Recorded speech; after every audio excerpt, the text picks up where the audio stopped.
नमस्कार, मैं हूं आपके साथ ईशा त्रिखा। आप देख रहे हैं समाचार टाइम 24। स्वागत है आप सभी का खास खबर में।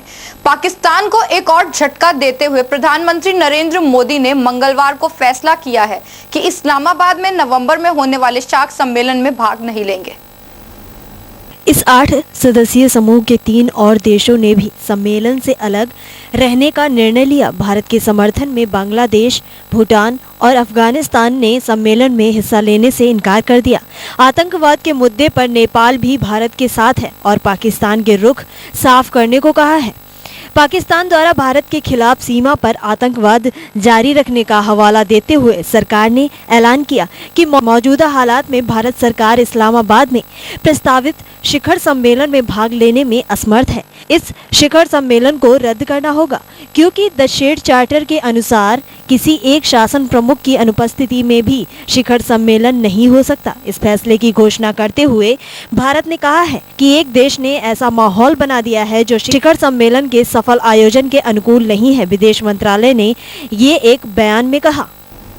जल्द ही रेलवे में रेलगाड़ियों के अंदर रेलवे के रेडियो की आवाज गूंजेगी। रेलवे अपने सभी गाड़ियों और स्टेशनों पर एफएम का रेडियो चैनल लॉन्च करने की तैयारी में है। खास बात यह है कि इसके लिए रेल मंत्रालय सूचना और प्रसारण मंत्रालय के पास लाइसेंस के लिए अप्लाई नहीं करने जा रहा है।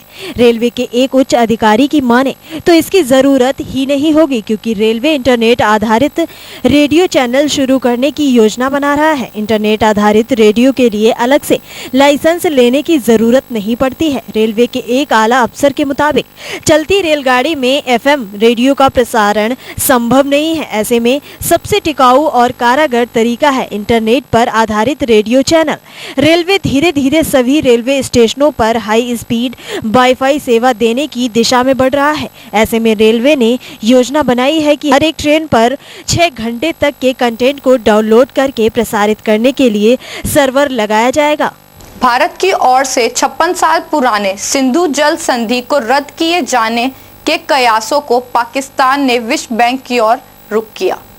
पाकिस्तान के अटॉर्नी जनरल अख्तर औसाफ अली के नेतृत्व वाले पाकिस्तान सरकार के शिष्टमंडल ने वाशिंगटन डीसी स्थित विश्व बैंक मुख्यालय में विश्व बैंक के वरिष्ठ अधिकारियों से मुलाकात की और सिंधु जल संधि 1960 के संदर्भ में मध्यस्थता के पाकिस्तानी आग्रह से जुड़े मामलों पर चर्चा की। पाकिस्तानी न्यूज चैनल जियो की रिपोर्ट में कहा गया है कि पाकिस्तान ने अंतर्राष्ट्रीय न्याय अदालत का भी रुख कर लिया है।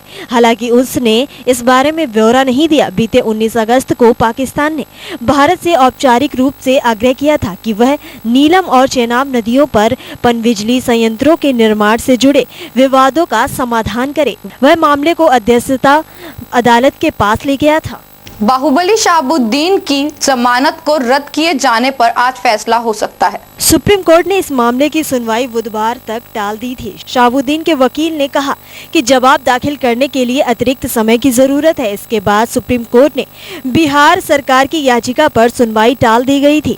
बिहार सरकार ने शहाबुद्दीन की जमानत रद्द करने को लेकर सुप्रीम कोर्ट में चुनौती दी है। पटना हाई कोर्ट में जमानत मिलने के बाद 10 सितम्बर को शहाबुद्दीन जेल से बाहर आया था। शहाबुद्दीन के बाहर आने को लेकर नीतीश सरकार की काफी किरकिरी हो गई थी।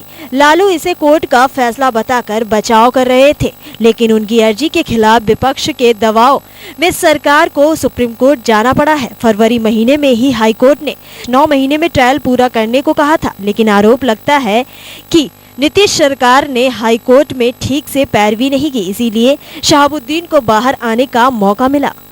दिल्ली में केजरीवाल सरकार के एक और मंत्री आरोपों के घेरे में फंस गए हैं।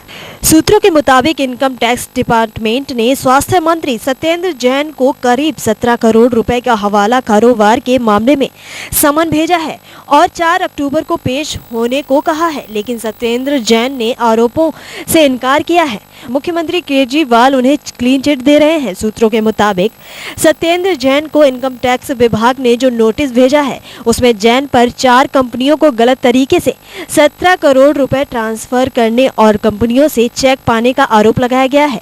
हालांकि जैन ने कहा कि उन्हें बतौर गवाह पूछताछ के लिए बुलाया गया है। जैन ने माना कि उन्होंने पहले इन कंपनियों में निवेश किया था, लेकिन साथ ही ये दावा भी किया कि साल 2013 से इनसे कोई नाता नहीं है।